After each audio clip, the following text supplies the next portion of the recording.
وعليكم السلام ورحمة الله تعالى وبركاته.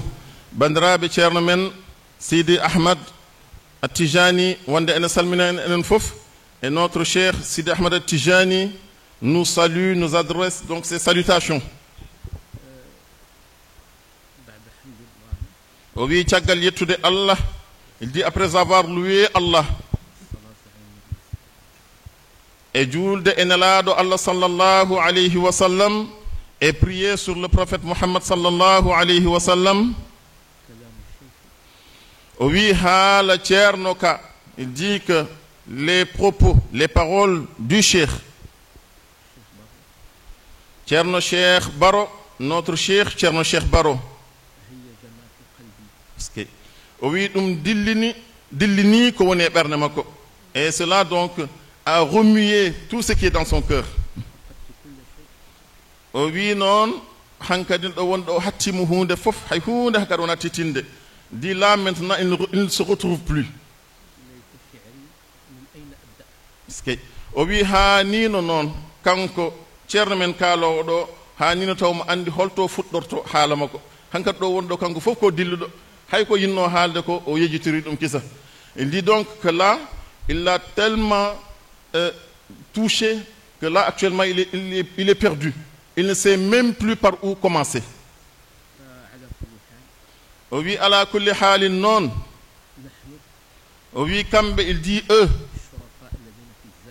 Oui, Sherifabe, Wanbe, Zawiye, les Shurafa qui sont dans la Zawiya de Cheikh Sidi Ahmed Tijani, à Sherif radiallahu ta'ala de Fez. Oui, Kambe Bengona, Sona Khadimebe, Wanende Hobbe Cheikhana Ahmed Tijani radiallahu ta'ala. Il dit tous les Shurafa qui sont là-bas dans la Zawiya, ils ne sont que des serviteurs pour les autres de Maulana Cheikh Sidi Ahmed Tijani al-Sharif radiyallahu ta'ala anhu. Oui, wa ala kulli halin. Oui, non, omo welti no feewi sanne e tawede mo do hande e ngal do dental barkingal. Il dit qu'il s'honore et il est très content et très heureux de se retrouver ici dans cette assemblée bénie. Oui, omo andi odo nokku. Il dit qu'il sait pertinemment et très bien que cet endroit, oui, il y a de grands savants et de grands érudits ici. Oh. Oh. Non. Oui, non. O wi nelal ngal ganduɗa omo rondo ɗum omo addana en ɗum o wi ɗum ko jettor dendagal shérifaɓe ɓe fof e kadi yidde mabɓe e korsa mabɓe wonande ceerno men ceerno Cheikh Baro oɗo. Il dit donc c'est juste des remerciements. Ce qu'il veut transmettre, ce message, c'est un message de remerciement, surtout un message d'amour et de considération que nos shurafa portent envers notre guide ici, Tcherno Cheikh Baro.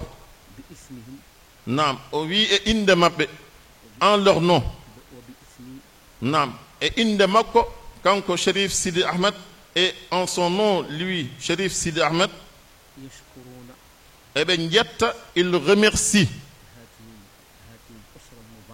Ngaldo ngudo besngu barkingu, et cette famille bénie.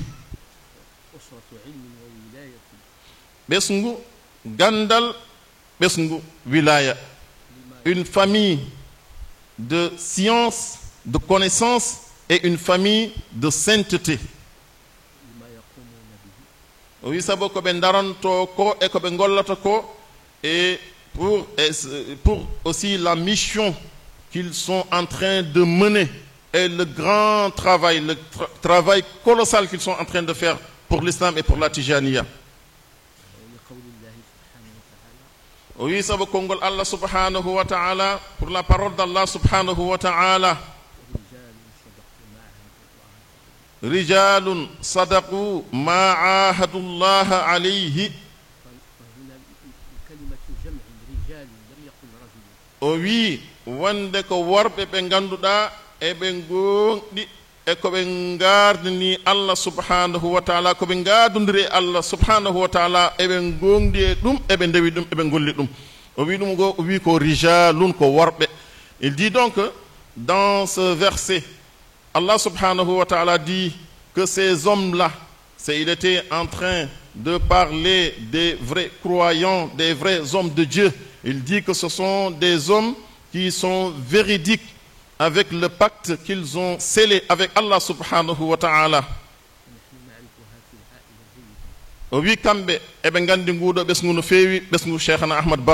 Il dit qu'ils connaissent très bien cette famille.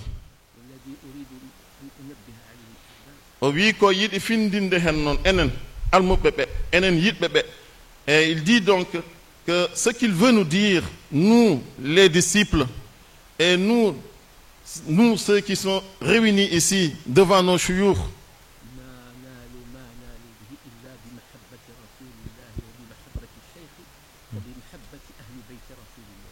est-ce que o wi kamɓe ɓeɗo seeramɓe men e nguuɗo ɓesngu ɓe keɓani ko ɓe keɓi ko so wona yidde Allah yidde nelaɗo Allah sallallahu alayhi wa sallam e yidde ahlu beyti nabi sallallahu alayhi yidde cheikhana ahmad tijani radiyallahu ta'ala anhu e yidde ɓesngu cheikhana ahmad tijani e ahlu beyti nabi sallallahu alayhi wa sallam ɗin gilli keeriɗi laabtuɗi laaɓɗi ceniɗi celluɗi ko ɗum woni ko ɓe keɓiri ko ɓe keɓi ko.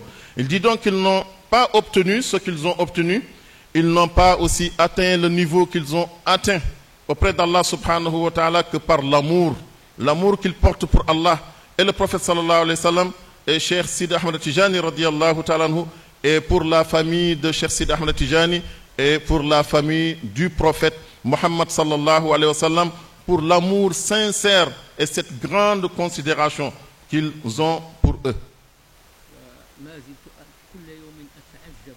Oui, il dit donc que chaque jour il ne cesse de s'étonner. Oui, comme moftani Cheikhana Ahmad Tijani radiyallahu ta'ala anhu e nedi di ganduɗa eɓe jogani ɗum Cheikhana Ahmad Tijani radiyallahu ta'ala anhu kanko o serani omo hawe ɗum ñande fof. Il dit que cette grande éducation, cette bonne éducation qu'ils ont à l'égard de Cheikh Sidi Ahmed Tijani radiallahu ta'ala anhu, et cette considération vraiment qu'ils ont pour lui, il ne cesse de s'étonner chaque jour de cette bonne éducation-là et cette grande considération.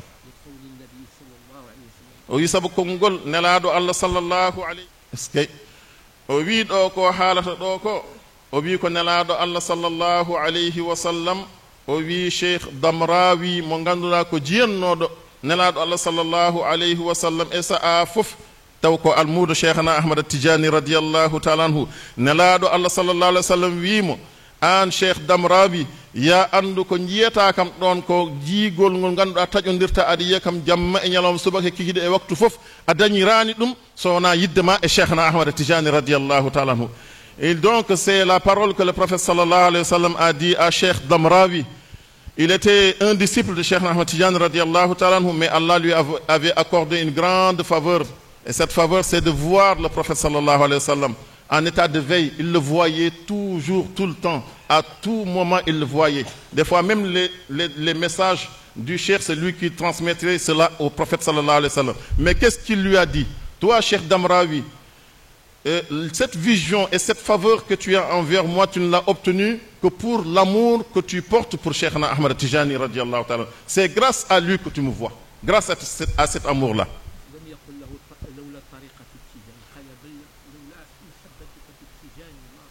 O wi ƴeewen ɗo o wiyani mo wonde ɗum ɗon sinno wonano laawol tijaniya ala o wiyani ɗum ɗon dañirɗa ɗum ko laawol ma tijaniya ngol birdetagol ala o wimo sinno wonano gilli ɗe joguiɗa e Cheikhna Ahmad Tijani radiyallahu ta'ala anhu a yiyata kam qattu hay ñalawma goto a yiyata kam ko gilli ɗi kay rokkuma ko keɓɗa ko. Il dit donc il n'a pas cité la tariqa, il n'a pas dit que si ce n'était pas cette tariqa, même si cette tariqa est ce qui nous a réunis bien sûr, la grandeur de la tariqa, mais il a mentionné l'amour. Il a dit que si ce n'était pas l'amour que tu portes pour Cheikh Ahmad Tijani radiyallahu ta'ala anhu, tu ne m'aurais jamais vu. est-ce que o wi kanko noon o laɓɓinta manam o laɓɓinta o jakkata hay gooto e Allah subhanahu wa ta'ala. Donc il ne va jamais purifier quelqu'un auprès d'Allah subhanahu wa ta'ala. O wi Ceerno Cheikh, il dit Ceerno Cheikh, o wi ɓe jiyani e mon sowona moƴƴere. Dit Ceerno Cheikh, nous ne voyons en vous que du bien. O wi ko min jiyata e mon, ce que nous voyons en vous, so wona ko Cheikhana Ahmad Tidiane radiallahu ta'ala anhu waɗi, ils n'ont vu en vous que ce que Cheikhana Ahmad Tidiane radiallahu ta'ala anhu a fait. Oɗon ndendina yimɓe, vous réunissez les gens et pour adorer Allah, rewde Allah, e duwanade tagore nde, e duwanade windere nde fof, e duwanade julɓe, e duwanade tijankoɓe, et pour prier pour l'ensemble de l'humanité, l'ensemble de la communauté du prophète sallallahu alayhi wa sallam et l'ensemble des disciples de Cheikh Tijani radiallahu ta'ala anhu. O wi duwanade leñol nelaɗo Allah ngol sallallahu alayhi wa sallam et prier pour la communauté du prophète Muhammad sallallahu alayhi wa sallam. O wi eɗen ñaago Allah subhanahu wa ta'ala, nous demandons à Allah subhanahu wa ta'ala et inde makko e inde sharifaɓe ɓe en son nom et aussi au nom des shurafa, nde o waɗata ɗum ɗo, qu'il fasse de ceci fi sahifatikum, o waɗa ɗum kadi e kayitaji muɗum, et qu'il inscrive cela sur vos manuscrits, vos papiers, e kadi e deftere e talkuru eywa mawɓe mon yawtuɓe ɓe fof e dendagal seeremɓe men yawtuɓe ɓe fof, et qu'il inscrive cela sur les manuscrits, sur les papiers, donc de tous nos chouyours et l'ensemble de nos défunts parents et chouyours.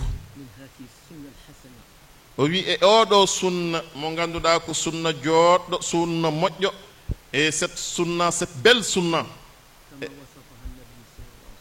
no nelaɗo Allah sallallahu alayhi wa sallam sifori ɗum ni, comme le prophète sallallahu alayhi wa sallam l'a décrit.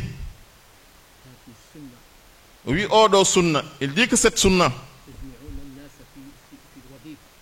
oɗon ndendina yimɓe e wazifa, vous réunissez les gens dans la wazifa. Oui, sabo Cheikh Tijani, car notre cher Cheikh Tijani,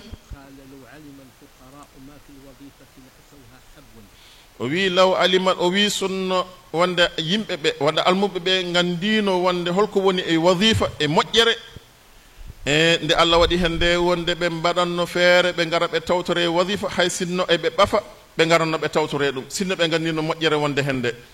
Lui, Cheikh Ahmad Tijani radiallahu ta'ala anhu a dit aux disciples, si vraiment les disciples Tijani pouvaient savoir, pouvaient réaliser les grands bienfaits et les faveurs qu'Allah subhanahu wa ta'ala a mis dans la wazifa, ils viendraient chaque fois, chaque jour assister aux réunions solennelles de la wazifa, même s'ils viennent en rampant. Oui, il veut nous éveiller et nous sensibiliser. Et sirru wazifa omo yiɗi findinde en hen, il veut nous sensibiliser et nous dévoiler un sir de la wazifa.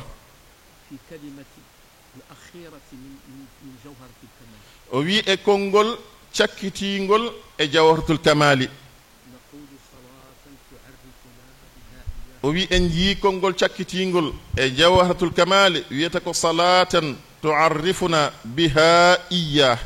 Il dit donc la dernière parole, la dernière phrase du Jawharatul Kamal, on dit salatan tu'arrifuna biha iyyah.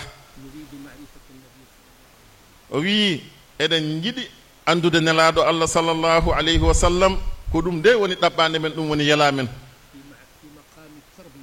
e maqamu tarbiyati e maqam negol ko dum don yidden andude nelaado Allah sallallahu alayhi wa sallam. Nous voulons tous et nous aspirons tous à connaître le prophète sallallahu alayhi wa sallam fi maqam tarbiyati, dans le maqam de l'éducation spirituelle. taw eden gona e hadara makko kanko nelaado Allah sallallahu alayhi wa sallam, que l'on se retrouve tous dans la hadra du prophète Mohammed sallallahu alayhi wa sallam.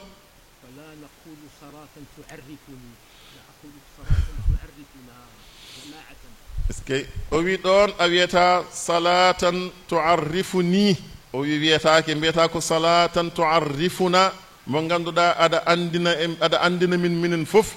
O wi ɗon ko jama'atu wonta wonde ko minen fof. Il dit donc que c'est le pluriel qu'on utilise là-bas. Tu ne diras jamais salatan tu'arrifuni, moi seul, mais que c'est salatan tu'arrifuna. Oui, so tawi wonde sabu so tawi jaɓama goto e men tan jaɓanama ye gandu ɗum heddiɓe ɓe fof jaɓanama. ɗum woni sirru dental so goto e mabɓe jaɓanama tan ko heddi ko fof jabdama e makko e jaɓanaɗo kam foɓɓe jabdama hen. Il dit donc c'est ça le secret de l'assemblée, le fait d'utiliser le pluriel dans ce sens.